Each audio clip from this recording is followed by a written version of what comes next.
Hello and welcome to my knife channel. Well, this video is going to be a little bit rambly, so if you don't like rambly videos, you might not like this one. But it's going to be about knives. And what got me to thinking about this is, of course, the post office is slow and everything, and normally I expected at least 2 knives to be in Saturday. And the status changed from in transit to in transit arriving late and status unknown. You know how that goes. So basically Monday they might show up.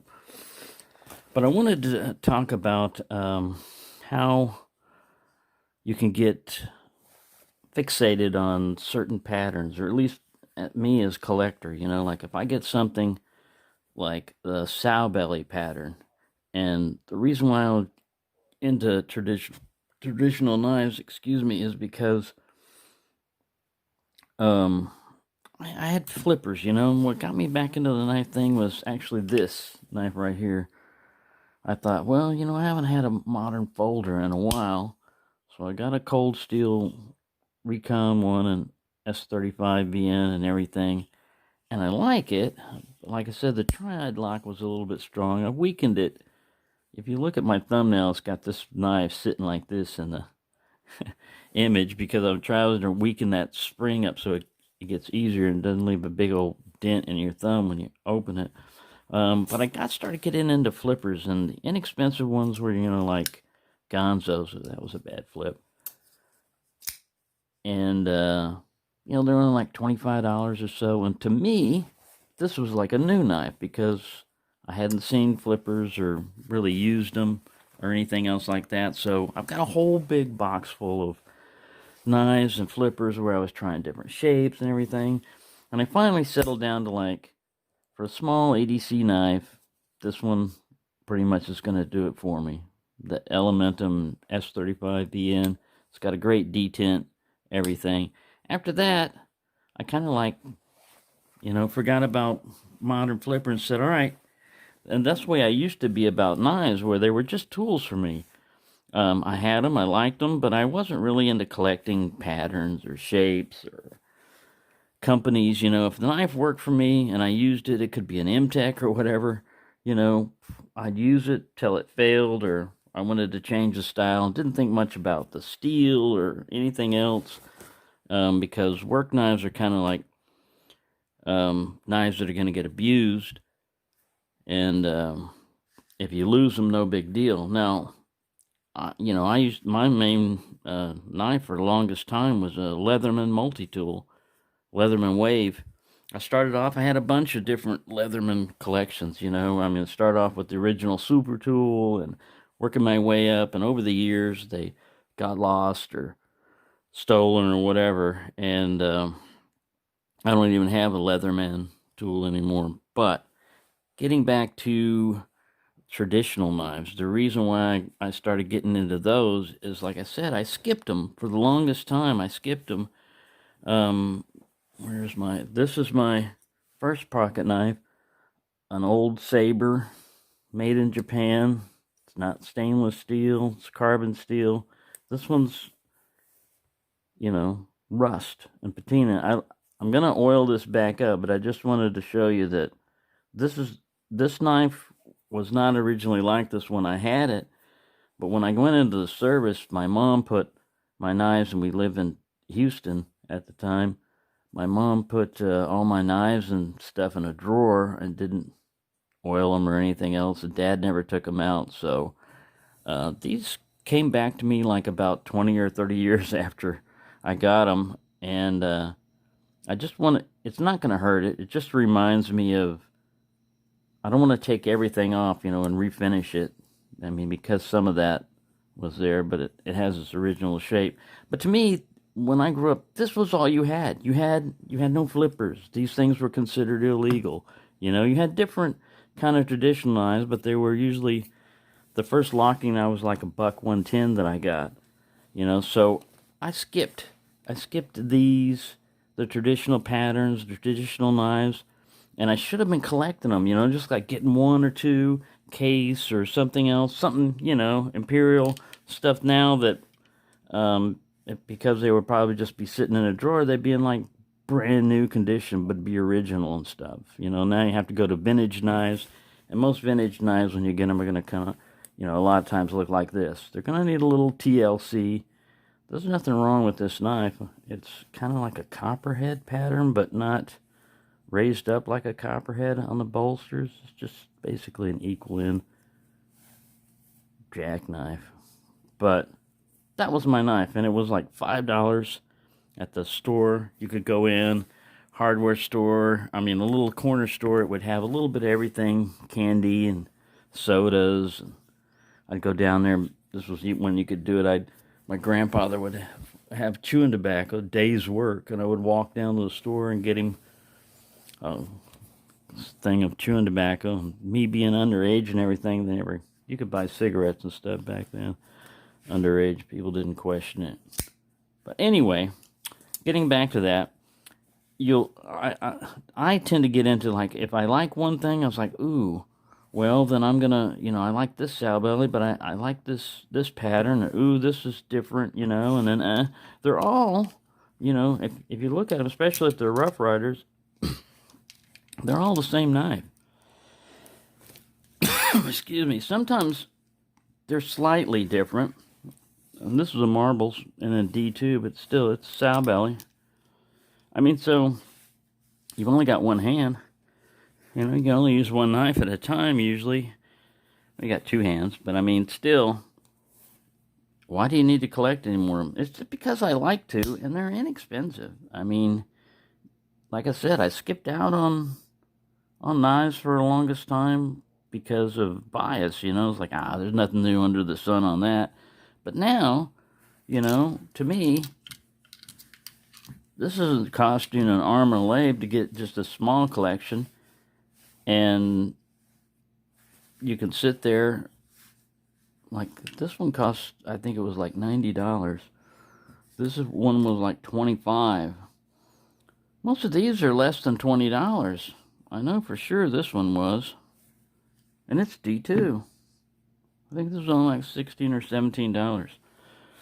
But what I liked about the sow bellies was you had the same Stockman, type of pattern and stuff, the same kind of tools, but you have it in a swayback or, a sow belly, and that just ergonomically just fits in the hand so well. And when you're sitting up here, you can just do everything you need to do. It carries more compactly in the pocket. It's not much, but it has a little bit of a curve instead of being a straight bar. Anyways, I ordered all of the different slips that Rough Rider just came out with, the small, medium, and large. And I'm going to try and all the different Rough Riders and find out which one fits with which one and show you when that comes in. I was going to show you all that, but anyways, I have all that coming in. My thing is, if you can't afford to buy a knife very often or whatever, or if you skipped out on something, to me, for the price, you're getting pretty decent knives with these Rough Riders. Yeah, you're going to get some bad ones every once in a while, but if you get it from Smoky Mountain Knife Works and stuff, you can return it because they're guaranteed for life. And a lot of eBay sellers will also refund your money if there was something wrong with it. Like you get one of these and you find out it's really loose, at the pivot. And yeah, you can fix it, but then it was advertised as brand new or something, This one isn't. I'm just saying, there are ways around it. But just every once in a while, if you're a knife collector or whatever, just pull your knives out and look at them, and you can make a video on that. I'm thinking like Pete, when he's sitting there and he's talking about how he's needs to cut down on purchases of knives. He's got a ton of knives, man. He could just pull out like a pattern like this and say, this is what I like about sow bellies. This is why I like them. This is why I collect them. And it doesn't need to be much, I think you should. 2020 has been one of the worst. It's the worst year I can ever remember. One single year I've had terrible things happen through my life, but not just continually weird, crazy shit like 2020's been. So I just like to say that I'm looking very forward to 2021, and this is for 2020. You deserve that. But yeah, I tend to ramble a little bit too much on this one, but I just wanted to say you can get a lot of enjoyment out of traditional knives.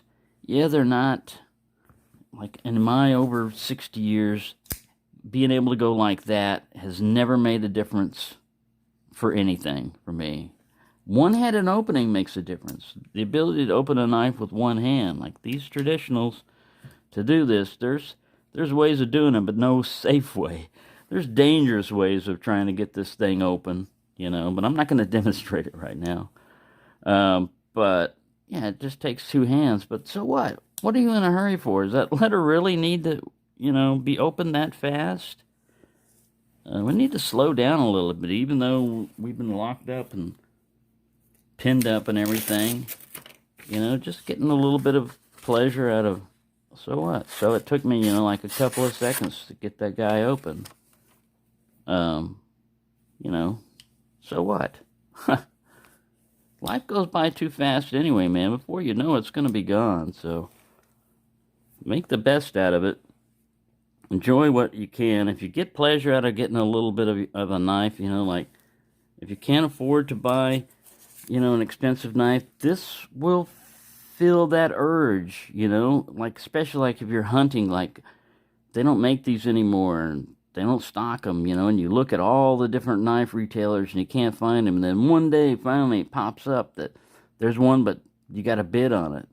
And that's when you got to figure out what is your upper limit that you're going to be willing to pay. Do you really need this one, to fit your collection so you'll have, the complete thing? Is it really worth paying $30 for a knife that that Smoky Mountain Knife Works or whatever, when they first came out, was originally like $10 or $12? You're willing to pay $30 just because you haven't seen them?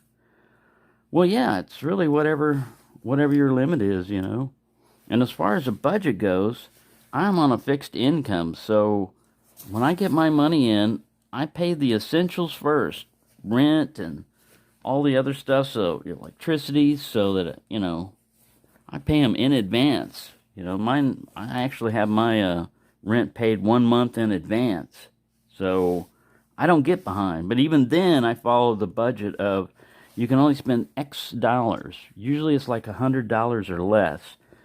And I can either get like one knife for $100, and yeah, it's a nice knife, and I'll have it for a long time, and oh yeah, it's cool.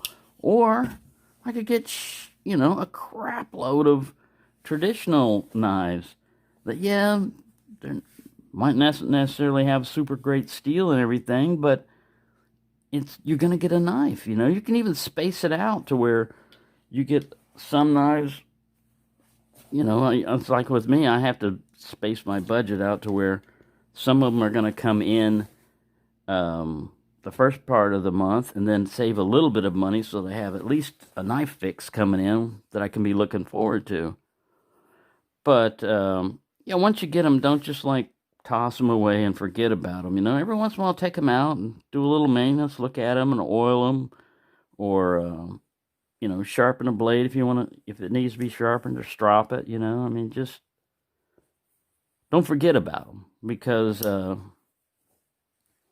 once they get in a drawer, once they get put in and up, or in a knife roll or something, out of sight, out of mind, you kind of forget you've got those. So even if you can't afford any money, you can get back and play with your knives. Anyway, that's all I was trying to say on this one. Is there's going to be more sow bellies coming in, just like there were more sunfish, because I get hooked on a pattern, and I'm like, ooh, wow, that looks cool, or ooh, I don't have one in my Carta or D2, or this kind of reminds me of the Southwest, even though it's gaudy and everything. And you find out gems every once in a while, like, even though this thing weighs more, and you think, it weighs like, it adds to the old world style of it, kind of like when people didn't really care, like, oh, 6 ounces. What? 6 ounces, man? I'm carrying a 2.5 pound axe on my belt, But anyway, I am getting a little carried away with this. I just wanted to say, I hope everybody has a happy 2021 when it comes around. See, she's already powered off. And don't let 2020 get you down. And if you've made it to the end of 2020 and you're still alive and you're still sane, you deserve to reward yourself with a knife, So buy yourself something. Like I said, I got that Christmas moose just because it had etched on it 2020. Just to let me know, hey, everybody that survives 2020, especially in America, deserves a t-shirt at least. I survived 2020. So, thank you for watching. I'll have more knives in pretty soon, but like I said, post office and everything has been getting crazy lately. So, enjoy your knives and control your obsessions if you can. Mine is pretty easy. It's just based on finances. So if I don't have the money, then I can't get the knife. But I take care of essentials first. And that's what you got to do. That's all you got to do is take care of essentials. And then every once in a while, you're going to go crazy, like buy too many knives or whatever. But, oh well, you're not going to live forever. You might as well enjoy yourself. Thank you for watching and have a nice day.